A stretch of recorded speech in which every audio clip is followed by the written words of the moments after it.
You know who needs to be taken down a peg? Robin Hood. That too. He's had it too good for too long over the years, and it's about damn time somebody put him in his place. At least that's what director Michael Sarnowski and Hugh Jackman thought, I guess, when they made The Death of Robin Hood. I just saw this a week ago. I was super excited. Big fan of Hugh Jackman. The guy always delivers. Really loved Song Sung Blue, as you can see on a previous video. Glowing review of that. And the idea of him playing Robin Hood, I thought was pretty exciting. Robin Hood in his twilight years. And, we've seen a little of that before. I know there was that Russell Crowe Robin Hood. But years before that, Sean Connery played an aging Robin Hood with Audrey Hepburn as Maid Marian in Robin and Marian. And this film, The Death of Robin Hood, is along those same lines, I guess. Okay. For me, when I think of a good Robin Hood movie, a good Robin Hood movie should be one of two things. Number one, either be exciting and fun and adventurous, like, the Errol Flynn film, or even the Kevin Costner film. Those are just fun, high adventure, highly entertaining movies. Or if you're not going to be that, and especially in a movie called The Death of Robin Hood, then maybe go the other direction and be more moving, be emotional, be poignant. You got to pick something. This movie doesn't want to be one or the other. It wants to be somewhere in between. And if you're going to be in between fun and adventurous and moving and emotional, then you're going to leave some audience members, me included, in the cold. This is a movie that essentially deconstructs the myth of Robin Hood, the whole idea that he was a hero. I mean, the tagline on the poster says he was no hero. It shows him as a very flawed, almost a villain, really, like a villain of history. And Jackman's version of Robin Hood kind of sees himself that way. And so that's what this movie is all about. It's about breaking those traditional images of Robin Hood, breaking them down. Kind of a revisionist version of Robin Hood. And who comes up with this? Like one of these days, are we going to have a Superman movie where somebody says, you know what, we should break down Superman, make him more of a villain?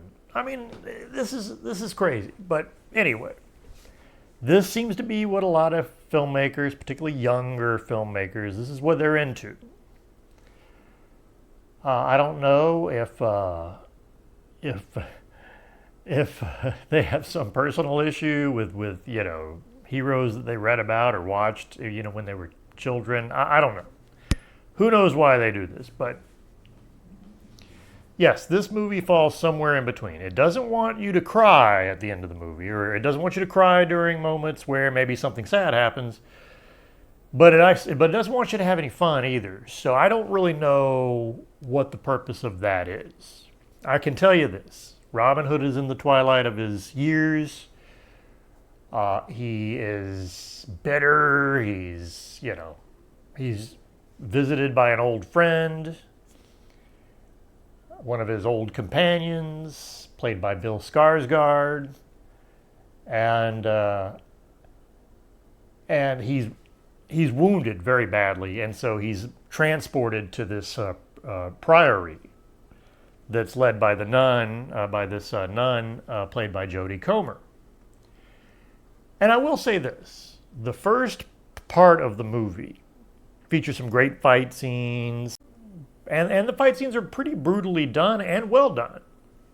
But it's all very sort of colorless, and, sapping color out of movies is like the norm these days, especially for films that are dark. And you get a lot of that early on in the film. It's very dark, it's kind of a bitter beginning to the film.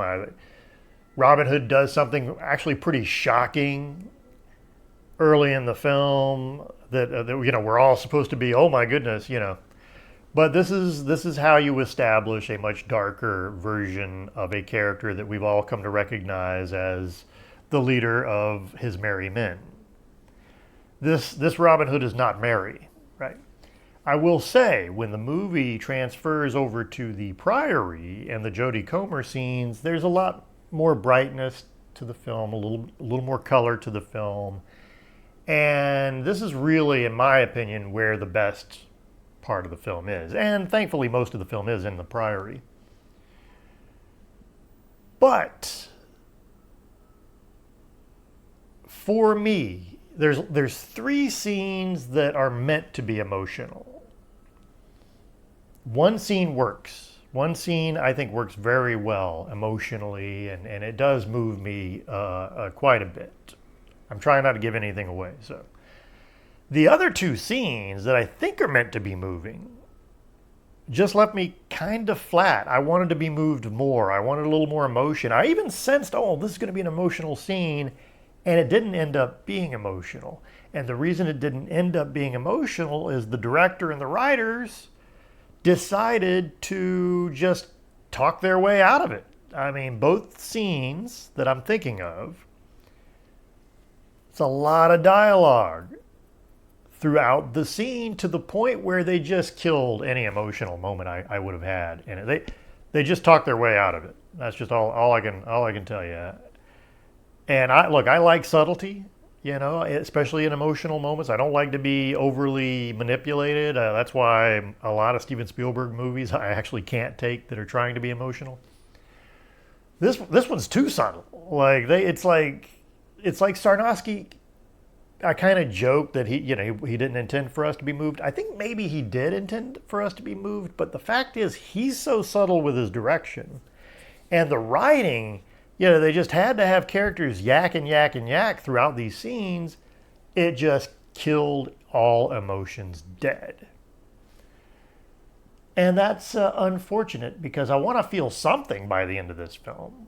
I don't feel a sense of fun, so you can just scrap that. And it is called The Death of Robin Hood, so I guess you can't really expect fun in a movie with that title. But then, damn it, I want some emotion at the end of the film, and I don't get that either. The good news is all the acting is I think, very good. Hugh Jackman, once again, commanding the screen. Jodie Comer is excellent. Bill Skarsgård, yet another subtle, underplayed performance. And of course, I'm kidding. He's way over the top and, playing another very eccentric, wild character. All the other supporting cast members are good too. There is one character I really like, the leper character, and there's a little twist to the leper. I liked that storyline.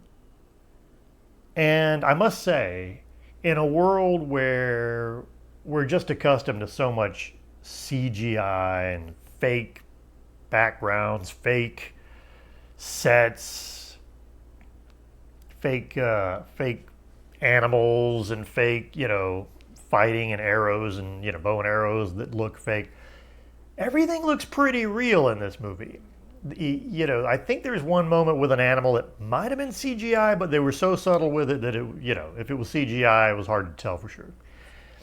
Everything else, like the sets, the settings, all look like they were really built. Like it looks like real cobblestoned, buildings, and the Priory looks like a real Priory, some building. Like, did they build it or did they find a place? I love that. I love practical effects.